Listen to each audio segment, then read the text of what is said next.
안녕하세요. 토요미스테리 디바메이입니다. 여러분에게 학교는 어떤 공간인가요? 아마도 가장 안전해야 될 그런 공간이라고 생각될 것 같은데요. 오늘의 스토리는 학교에서 사람이 증발하듯 사라진 사건이에요. 대체 어떤 일이 벌어진 건지 오늘의 이야기 바로 시작해보겠습니다. 2009년 9월 8일 대학원생 애니가 실종되는 사건이 발생해. 오후부터 전화, 문자까지 답장이 하나도 없는 거야. 사실 이런 적이 단 한 번도 없거든. 걱정이 된 애니의 룸메이트는 결국 경찰에 실종 신고를 하게 돼. 그녀는 5일 뒤면 결혼을 할 예정이었어. 이런 상황에서 남자친구한테 아무런 연락 없이 갑자기 사라진다는 게 이상하잖아. 경찰은 이게 사건일 거라고 의심했고 수사에 들어가게 돼. 애니는 화목한 가족 분위기에서 자라서인지 항상 밝고 예의 바른 아이였다고 해. 심지어 공부도 잘해서 학교에서 모범생이었고 특히 수학이랑 과학을 진짜 좋아했대. 고등학교 친구들은 애니가 아인슈타인을 이을 희대의 과학자가 될 거다라고 말할 정도였어. 그렇게 의대에 입학해서 2007년에 장학금 받으면서 졸업했고 그 후에 예일대학교 석사과정에 진학하게 돼. 이렇게 공부하는 게 솔직히 좀 힘들 법도 하잖아. 근데 애니는 언제나 밝게 웃는 얼굴이었고 일도 잘해. 진짜 엄친 딸인 거지. 그리고 결혼을 약속한 남자친구 조나단도 있었는데 둘은 대학교 다니면서 만나게 됐어.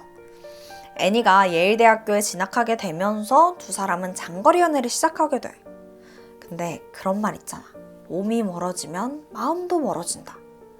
그런데 이 둘은 또 달랐어. 매일 몇 시간씩 전화통화하고 또 주말마다 데이트하면서 쭉 사랑을 키워나갔지. 창창한 커리어랑 사랑하는 남자친구, 따뜻한 가족들과 또 친구들까지. 애니는 부족할 것이 하나도 없어 보였어. 근데 그런 애니가 갑자기 잠적을 한다고? 이건 좀 이상하다는 거지. 그리고 이상한 점은 휴대폰뿐만 아니라 지갑, 평소에 들고 다니던 가방까지 다 두고 간 거야. 근데 이게 어딜 가든지 이렇게 소지품을 다 놔두고 가는 건 상식적으로 말이 안 되잖아. 경찰의 수사가 시작된 첫날 CCTV 영상을 통해서 애니의 행적이 확인돼. 그녀가 마지막으로 목격된 건 연구실 건물이었어. 오전 10시쯤 연구실로 가는 모습을 마지막으로 그렇게 사라진 거야. 그런데 이 연구실이 건물 안팎으로 CCTV가 적어도 70대는 설치돼 있거든. 그런데 그 어떤 카메라에도 애니가 건물 밖을 나가는 모습은 없었어. 그러면 건물에 남아있을 확률이 높은 거잖아. 경찰은 내부를 중심으로 수색하기 시작했지. 지하에 위치한 애니의 연구실을 하나하나 뒤져봤어. 연구실 선반에는 실험용 동물들이 늘어져 있었고 그 사체에서는 악취가 또 장난 아니었다고 해.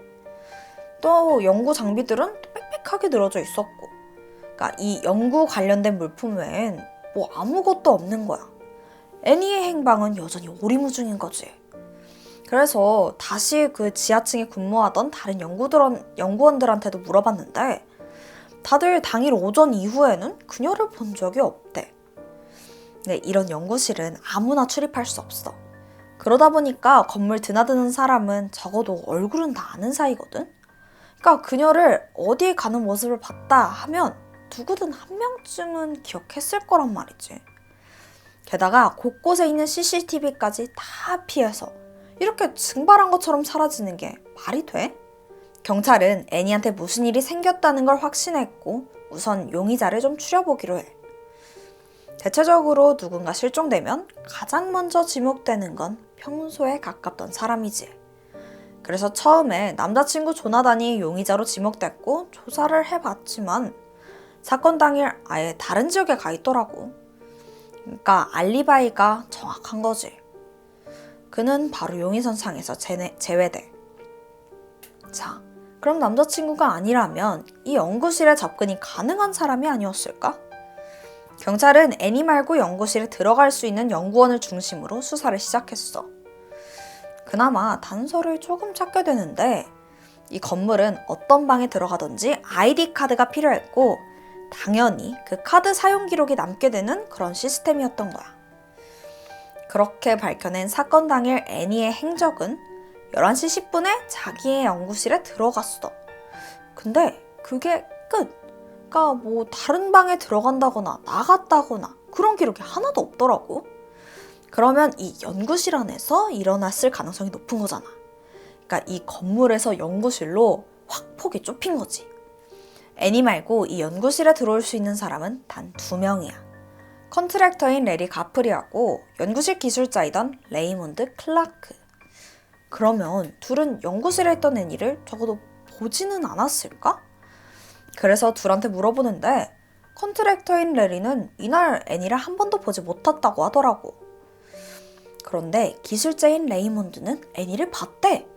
그녀가 10시 반쯤 연구실에 들어갔다가 12시 45분쯤 나가는 걸 목격했다는 거지. 아니 근데 CCTV 싹 봤잖아. 그러면 혹시 경찰이 놓친 거야? 사실 사건 당일 12시 50분에 건물에서는 화재 대피 훈련이 있었거든. 그래서 사람들이 연구실 밖으로 우르르 나가면서 인파가 확 몰렸었대. 근데 애니는 키도 152에다가 40kg도 되지 않는 굉장히 왜소한 체구를 가지고 있었어. 사람들이 몰리는 사이에 거기에 이렇게 껴서 나가게 되면서 못 본 게 아닐까 하는 생각에 영상을 프레임 단위로 꼼꼼히 다시 확인해보기 시작했지. 근데 아무리 봐도 CCTV에 애니의 모습은 보이질 않아. 그러면 진짜 확실히 안 나갔다는 거잖아. 이때 혼란스러운 경찰에게 굉장히 유의미한 제보 하나가 들어오게 돼. 한 학생이 우연히 이상한 걸 발견했다면서 무언가를 제출한 거야. 보니까 애니의 연구실에 있던 소독용 티슈가 들어있던 상자더라고. 근데 거기에 붉은 얼룩이 묻어 있었어. 이게 뭔가 혈흔 같아서 불안한 마음에 빨리 신고했던 거지. 이때 경찰의 머리를 스치는 생각이 하나 있었는데 여기 연구실에 동물의 시체가 되게 많았다고 했잖아. 그래서 부패하는 냄새가 진동을 했었었고 만약 애니에게 무슨 일이 생겨서 이미 사망한 상태라면 이런 연구실이 줄줄이 있는 지하층이 은폐하기 딱이라는 거지. 경찰은 우선 애니의 연구실을 더 조사해보기로 결정해. 그러던 와중에 재활용 쓰레기통 안에 검붉은 얼룩이 묻은 엑스라지 사이즈의 노란색 영국 가운을 찾아냈어. 조사 결과 이건 혈흔이었지. 꼼꼼하게 다시 수색해보는데 그 밖에 새로운 단서는 발견되지 않아. 근데 거기에 창고로 쓰여서 따로 확인하지 않았던 방이 하나 있었거든. 근데 거기가 그냥 창고 방이다 보니까 아이디 카드는 따로 사용하지 않고 그냥 서류에다가 서명만 하더라고. 그래서 처음에 그 명부를 그냥 한번 싹 훑어봤는데 거기에 애니의 이름은 없던 거지. 그래서 뭐 여기에는 별거 없겠거니 해서 따로 수색을 안 했었대. 근데 그 연구실을 좀 집중적으로 수색해보기로 했어. 막 뒤져보는데 바닥에 반짝이는 뭐가 있더라고. 그건 금속 비즈였어. 이게 보니까 애니가 항상 하고 다니던 목걸이에 있던 비즈인 거야. 자, 이때 경찰은 이 방에서 사건이 발생했다고 생각했고 이때부터 수사 규모를 키워서 과학 수사도 이뤄지게 돼. 혹시나 하는 마음에 이 방 전체에 루미놀 검사를 해보게 되는데 그리고 충격적인 장면이 펼쳐져. 이 방 벽부터 바닥까지 온통 피 범벅이었던 거야. 자, 일단 증거를 하나하나 살펴보자. 애니의 연구실에서 발견된 피 묻은 실험 가운과 티슈 상자부터 창고에서 발견된 애니의 끊어진 목걸이 조각 그리고 검출된 엄청난 양의 혈흔까지. 이 사건은 더 이상 실종 사건이 아니었어. 게다가 애니의 연구실에서 피 묻은 실험용 실리콘 장갑과 양말 한 짝이 발견되면서 애니가 누군가에 의해 살해당했을 거라고 경찰은 생각했지. 이 직후에 건물은 봉쇄됐어. 그런데 이렇게 봉쇄되기 전까지 학생들과 교수들, 직원들이 몇 분 전까지만 해도 바쁘게 드나들었던 거야. 이제서야 폴리스 라인이 쳐지고 경찰은 이제 건물 안에서 애니의 시신을 찾기 시작해. 범인은 연구실 동물들로 시신이 부패하는 냄새가 가려지길 바란 것 같아. 하지만 간과한 사실이 있지.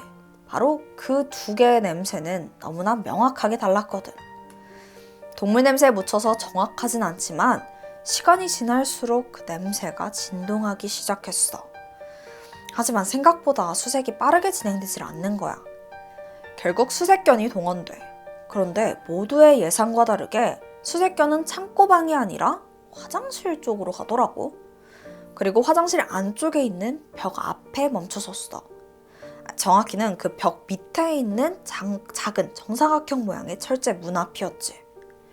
근데 사진 속으로도 보이겠지만 이 문이 상당히 작거든. 그러니까 사람의 몸이 들어가기엔 좀 택도 없어 보이는 거지. 수사관은 의문스러운 마음에 그냥 갸우뚱하면서 그 문을 열어봤어. 그리고 드디어 애니를 발견하게 돼. 그녀는 벽 속 단열재 뒤에 구겨져 있더라고. 범인이 애니를 숨기기 위해서 거의 우겨놓은 듯해 보였어.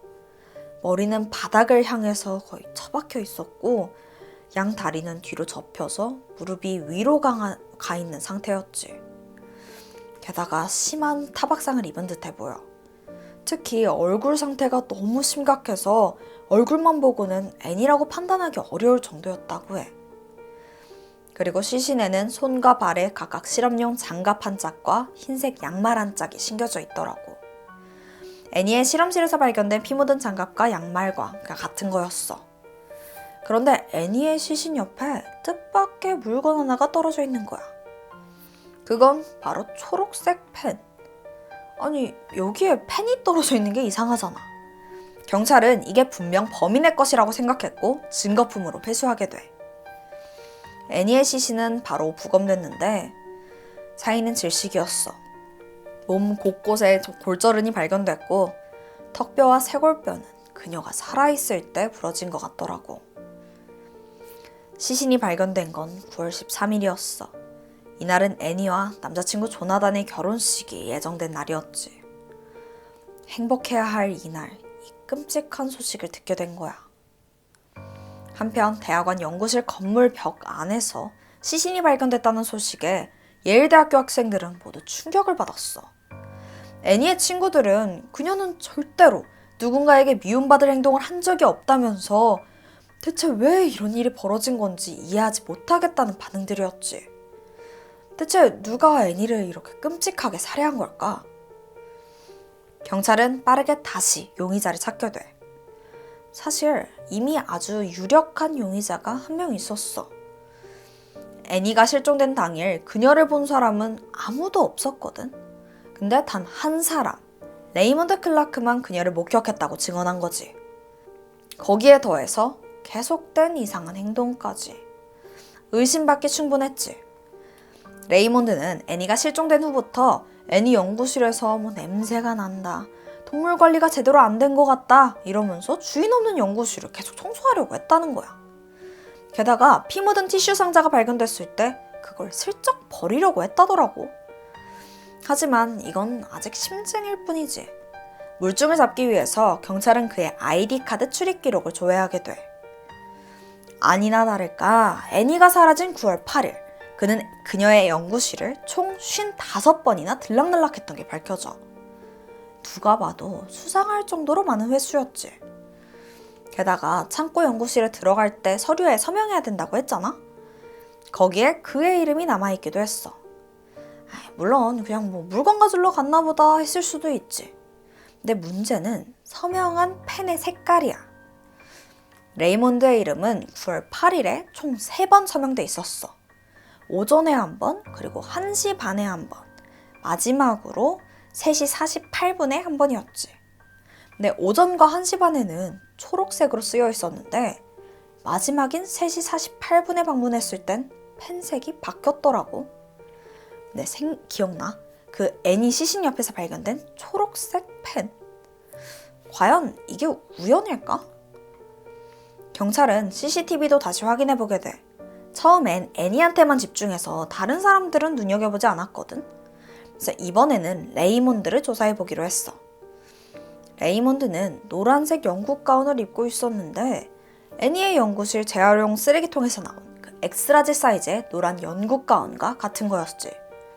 경찰은 레이몬드의 DNA를 채취해서 애니의 시신과 같이 발견된 그 초록색 펜, 그리고 피 묻은 노란 영국 가운과 맞는지 검사했고 DNA는 일치했어. 레이몬드가 범인이 맞았던 거야. 그는 곧바로 체포돼. 레이몬드는 자신의 범행은 인정했지만 사건 당시 상황에 대해서나 범행 동기에 대해서는 끝까지 입을 열지 않더라고. 그래서 당일 사건의 정황은 정확히 알 수 없었지만 경찰들이 추론하기론 11시 4분 레이몬드가 애니의 연구실에 들어가면서 모든 일이 시작됐지. 그때 애니는 혼자 연구실 안에 있었어. 레이몬드는 46분 동안 그 안에 있었는데 아마 그 사이에 사건이 발생한 걸로 보여. 그는 애니가 사망한 걸 알고 패닉 상태로 시신을 숨길 곳을 찾아본 것 같아. 연구실 천장과 벽에 무언가를 뒤져본 듯한 그의 지문이 여러 개가 발견됐거든. 레이몬드는 우선 그녀의 시신을 창고 연구실에 숨겨두게 돼. 그때 화재 경보음이 울리면서 소방훈련이 시작됐고 인파가 몰린 틈에 재빠르게 입고 있던 영국 가운을 벗어서 재활용통에 버리고 밖으로 나갔던 거야. 그는 밖에 나간 동안 애니의 시신에서 계속해서 피가 흘러나왔어. 그래서 이 방 안에 많은 혈흔이 발견되었던 거고. 레이몬드가 다시 건물 안으로 들어왔던 건 3시 40분쯤.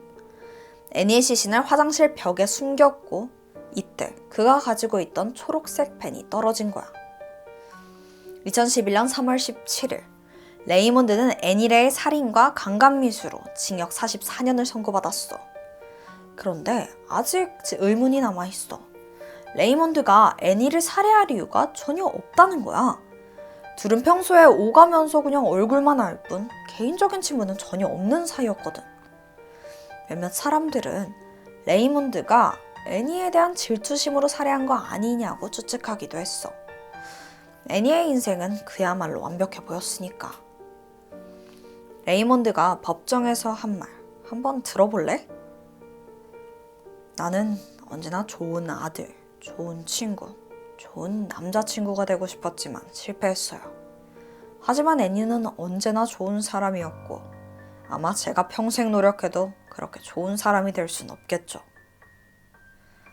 그는 겨우 자격지심으로 한 생명을 앗아간 거야. 이때 안타까운 사실이 하나 밝혀지는데 이 사건이 발생하기 몇 달 전 애니가 학교 잡지에 캠퍼스 내 안전과 범죄 위험성을 다루는 글을 냈다고 해. 어쩌면 애니는 이미 무언가 위험을 감지했던 건 아니었을까? 가장 안전해야 될 거라고 생각한 이 학교에서 애니가 당한 끔찍한 비극이 다시 한번 발생하지 않길 바랄 뿐이야. 오늘 내가 준비한 스토리는 여기까지. 그럼 우린 다음 영상에서 만나. 지금까지 토요 미스테리 디바 메이였습니다. 안녕하세요. 토요 미스테리 디바 메이입니다. 사건을 해결하는 데는 경찰 수사나 증거도 정말 중요한데 그 현장을 딱 목격한 그 사람의 진술이 정말 중요하죠. 그러니까 그걸로 인해서 아예 사건의 방향이 뒤바뀌기도 하니까요. 오늘의 이야기는 일본의 한 수상한 목격자에 대한 얘기예요. 그럼 오늘의 스토리 지금 바로 시작해보겠습니다. 2006년 9월 23일 자정에 가까운 늦은 시간이었는데 일본 가와사키시 미야마에 구에서 한 여성이 인적이 드문 길을 걷고 있었어. 그녀는 27살이던 쿠로누마 유리야. 알바 후에 동료들이랑 회식 끝내고 혼자 집으로 가는 길이었지. 막 이렇게 길을 걷다가 잠깐 멈칫하고 고민을 하게 돼. 그 앞에 있는 카지가야 터널을 통과해서 가면 여기가 지름길이라 더 빨리 집에 갈 수 있는데 근데 여기가 가로등도 별로 없고 사람도 없어서 이 밤중에 혼자 가기는 좀 무서웠었거든. 그러니까 유리는 여기를 돌아갈지 아니면 그냥 통과해서 갈지 고민했던 거야. 근데 오늘 일도 하고 회식까지 하고 온 건데 너무 피곤하잖아. 빨리 집에 가고 싶었어. 결국 그녀는 그 어두운 터널 안으로 발걸음을 옮기게 돼.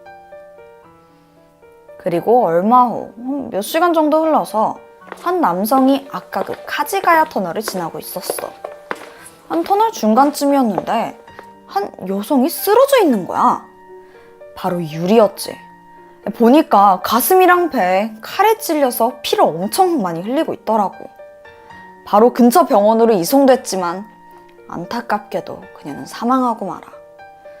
사인은 과다출혈이었어. 갈까 말까 망설이던 그 길이 결국 마지막 순간이 된 거야. 자, 칼에 찔린 거면 이건 살인사건이잖아. 경찰이 바로 수사에 들어가게 돼. 조사를 해봤더니 도난당한 물건은 전혀 없었거든. 그래서 경찰은 강도살인보다는 원한살인에 조금 더 무게를 두고 단서를 찾아보려고 했어. 목격자? 그때가 워낙 늦은 시간이고 또 너무 외진 곳이어서 그 목격자는 쉽게 나오질 않더라고. 피해자 쿠로노마 유리는 파티쉐를 꿈꾸면서 열심히 살아가던 성실한 여성이었어. 그만큼 주변 사람들 중에 원한을 가질 만한 그런 사람은 전혀 없었고. 그렇게 수사는 진척 없이 시간만 흘러갔지. 이후로도 몇 년 동안 24,000여 명이나 되는 그 수사 인원이 투입됐지만 끝내 사건은 해결되지 못했고 장기 미제로 남게 돼. 그렇게 시간은 무려 10년이나 흘러서 2016년 1월이었거든. 일본 미야마의 경찰서로 편지 한 통이 왔더라고. 쿠로바네 형무소에서 온 편지인데 보낸 사람은 스즈키 요이치였어. 편지 안에는 쿠로노마 유리의 사건에 대해 하고 싶은 이야기가 있다라고 적혀 있더라고. 참고로 이 편지를 보낸 그 스즈키는 형무소에서 복역 중이던 범죄자였었고 9년 전인 2007년 4월에 그냥 길 가던 40대 여성을 칼로 찔러서 살인미수 판결받고 교도소에 들어갔거든. 아니 이 사람이 그 미궁에 빠진 유리 사건에 대해서 뭘 알고 있다고? 경찰들은 뭔가 심상치 않은 기운을 느꼈지. 그래서 그 당시에 사건 수사를 했던 그 형사들이 스즈키를 만나기 위해서 그 형무소로 직접 찾아가게 돼. 잠시 후 형사들을 대면한 그 스즈키는 담담하게 하지만 아주 충격적인 이야기를 털어놨어. 자기가 바로 그 유리를 죽인 범인이라는 거야. 스즈키의 자백에 따르면 사건 당일 갑자기 여성을 찌르고 싶다는 강한 충동에 사로잡혔고 무작정 흉기를 들고 나가서 막 이곳저곳을 둘러보는데 마땅한 타겟이 없는 거야. 그러다가 그 사건 현장이었던 카지가야 터널로 향하게 돼. 그때 마침 혼자 핸드폰 보면서 길을 걷고 있던 유리를 목격했고 스즈키는 조용히 그녀의 뒤에 접근했지. 그리고는 갑자기 품에 숨겨놨던 식칼을 꺼내더니 유리의 배를 찔렀어. 그렇게 칼을 꽂아놓고 도망을 가려고 하는데 문득 칼에 자기 지문이 남아있을지도 모르겠다는 생각이 든 거야. 그래서 칼을 가져가려고 다시 유리에게 다가가게 돼. 그 순간 아직 의식이 있던 유리는 있는 힘껏 스즈키의 다리를 걷어찬 거야. 이거에 분노한 스즈키는 배에서 칼을 뽑아서 이번엔 그녀의 가슴을 강하게 찌르게 돼. 이후 신속히 그곳에서 도주했지. 그리고 집으로 돌아와서는 흉기를 부엌 서랍 안쪽에 숨겨놨다는 그 증언. 이게 들어보니까 진술이 상당히 구체적이지? 특히 먼저 배를 공격한 뒤에 다음으로 가슴을 찔렀다는 건 그간 수사 내용과 정확하게 일치했었고 경찰은 그가 범인이라고 확신하게 돼. 그런데 사실 스즈키는 이미 과거에 유리살해 혐의로 의심을 받은 적이 있었어. 그 이유가 바로 앞에 그 잠깐 소개했던 그 살인미수 사건 기억하지? 그것 때문에 교도소에 지금 복역 중이잖아. 잠깐 그 사건에 대해서 조금 더 알아보자면 스즈키가 40대 여성 A씨를 공격한 건 유리가 사망하고 한 반년 정도 지난 후였어. 사건 당일 밤 10시 반쯤 피해자는 인적이 드문 곳을 홀로 귀가 중이었다는 점이 유리 사건이랑 되게 비슷했거든. 그리고 무엇보다 같은 지역이지? 또 돈을 노린 범죄가 아니라는 점까지 유사한 게 많았던 거야. 근데 스즈키가 A씨 살인미수 혐의로 체포된 과정이 꽤 기묘해. 그 사건이 벌어지고 한 1시간 정도 지나서 스즈키가 제 발로 경찰서에 찾아왔더라. 근데 자수하러 온 게 아니라 자기가 목격자라는 거야. 그러면서 막 자기가 목격한 걸 얘기를 하는데 그 스즈키 진술에 따르면 그날 대여한 CD를 반납하러 가는 길에 우연히 칼을 든 남자를 봤고 왠지 수상해서 조용히 그 뒤를 따라가는데 그때 갑자기 그 남자가 앞서가던 A씨 등에 칼을 찔렀대. 근데 뭐 어쩌다가 범인이 자기 존재를 알게 됐고 자기까지 공격했다고 막 다친 왼손을 보여주는 거야. 근데 사건이 일어나고 한 1시간 정도 흘러서 신고하러 왔잖아. 그래서 경찰이 왜 바로 신고하지 않았냐고 물어봤지? 그러니까 이미 멀리서 경찰차인지 뭐 그런 사이렌 소리가 들려서 신고는 따로 안 한 거래. 그러니까 뭔가 말이 앞뒤가 안 맞는 거야. 당시 경찰은 그 스즈키 태도에서 왠지 모를 위화감을 느꼈어. 특히 이 남자가 몰래 범죄 현장을 목격했다는 장소가 너무 이상해. 사건 현장은 계단을 올라가야 나오는 한 노상이었거든. 근데 스즈키가 계단 아래에서 공격 장면을 봤다고 진술한 거지. 근데 그 도로 구조상 그 밑에서는 절대 그 사건 현장이 보이질 않아. 그러니까 말이 안 되잖아. 결국 경찰은 유일한 목격자인 이 스즈키를 의심할 수밖에 없었고 조사를 진행했지. 이때 스즈키가 신고 있던 신발을 조사했는데 거기서 피해자 A씨의 혈흔이 검출돼. 심지어 그 스즈키 집에서 A씨의 피 묻은 옷이랑 신발이 나오기까지 한 거야. 범인은 스즈키였어. 아까 그 모든 건 다 거짓말이었고. 자, A씨 살인 미수 혐의에 대한 재판 당시에 검사는 앞선 그 쿠로노마 유리 살해 혐의에 대해서도 스즈키를 추궁했어. 근데 그 사건에 대해서는 일체 대꾸를 하질 않더라고. 이때 당시에 검찰, 경찰, 그리고 판사까지 직감적으로 그가 동일범이라고 생각은 했지만 이번 A씨 사건과 다르게 그 유리 사건에는 물증이 전혀 없었거든. 그래서 유리 살해 혐의로는 처벌할 방법이 없었었지. 결국 스즈키는 살인미수로만 징역 10년을 선고받고 형무소에서 복역하게 된 거고 이제 한 8, 9년 정도 거의 형기를 채우고 있던 시점이었어. 근데 갑자기 이제 와서 그 10년 전 사건을 사실 자기가 했다고 자백한 거고. 이게 대체 무슨 꿍꿍이란 걸까? 경찰들도 고민에 빠졌지. 근데 스즈키 상황을 보니까 감옥에서 뇌경색을 앓게 됐어. 몸 아프고 막 이렇게 투병하던 중에 이런 생각이 든 거야. 이 정도로 괴로우면서까지 내가 살아있는 건 이거는 신의 뜻이다. 이 세상이 날 필요로 하는 게 아닐까? 이게 뭔 소리야. 그냥 완전 자기 망상에 빠져있던 거지. 뭐 어쨌든 자기가 저지른 이 모든 죄를 감옥에서 청산해야 된다고 느꼈다더라고. 그 길로 바로 쿠로노마 유리 살해 사건에 대해서 진실을 자백한 거야. 뭐 어찌됐든 이렇게라도 자백을 했으니까 뭐 다행이라고 해야 될까? 근데 또 문제가 있어. 이미 사건은 10년이라는 시간이 흘러서 제일 중요한 증거인 그 칼, 그 흉기를 찾을 수가 없는 거야. 그래서 경찰은 1년이 넘는 시간 동안 그의 자백을 꼼꼼하게 확인했어. 그 사이에서 조금의 힌트라도 찾으려고 한 거지.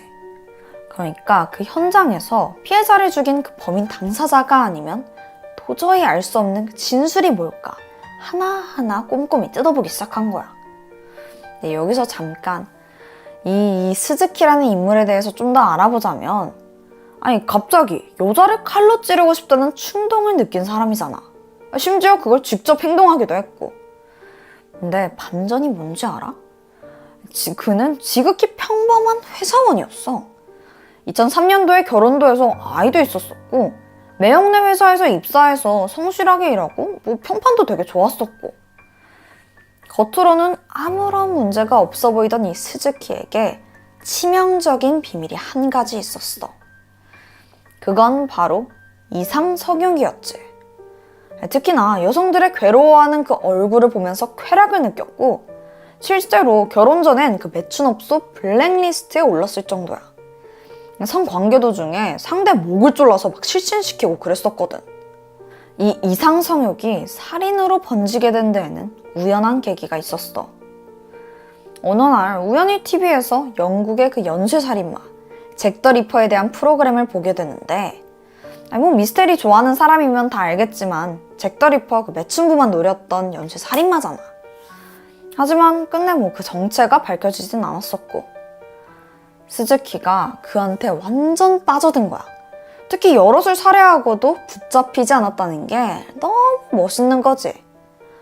무엇보다 여성들이 죽어가면서 그 괴로워하는 표정을 보고 싶기도 했었고. 그렇게 2006년 6월, 스즈키는 본격적으로 칼을 들고 거리로 나서기 시작해. 시내를 배회하면서 혼자 걷고 있는 여성을 발견하면 막 다가가서 신체를 만지고 달아나기를 반복했어. 내가 진짜 또라이인 게 막 겁먹은 여성의 표정을 보면 것만으로도 그냥 완전 만족감을 느꼈던 거야. 그러면서 언젠가 정말로 마음에 드는 여성이 나타나면 칼에 찔린 그녀의 얼굴을 꼭 보겠다고 마음을 먹었지. 그리고 그 대상이 된 게 유리였던 거야. 그날 스즈키는 유리를 살해하고 상상 이상으로 짜릿함을 느꼈고 결국 반년 만에 A씨에게 똑같은 범죄를 저질렀어. 다시 재판으로 돌아와 보자. 스즈키는 자기가 이 이상 성욕을 가지게 된 데에 대해서 변명을 하더라. 어렸을 적에 여성으로부터 학대를 받아서 그렇다고 하는데 증인으로 나온 정신과 전문의는 여기에 반박했어. 스즈키 요이치는 그저 쾌락살인자 그 이상도 이하도 아니라는 거지. 애초에 누군가를 찌르고 싶다면서 그냥 아무나 공격한 거잖아. 전문가는 이게 단순히 이상성욕만의 문제가 아니라고 본 거지. 결국 재판부는 스즈키에게 쿠로누마 유리 살해 혐의로 징역 28년형을 선고했어. 사건이 일어난 지 무려 11년 만의 일이야. 그 와중에 스즈키가 뭐라고 했는 줄 알아?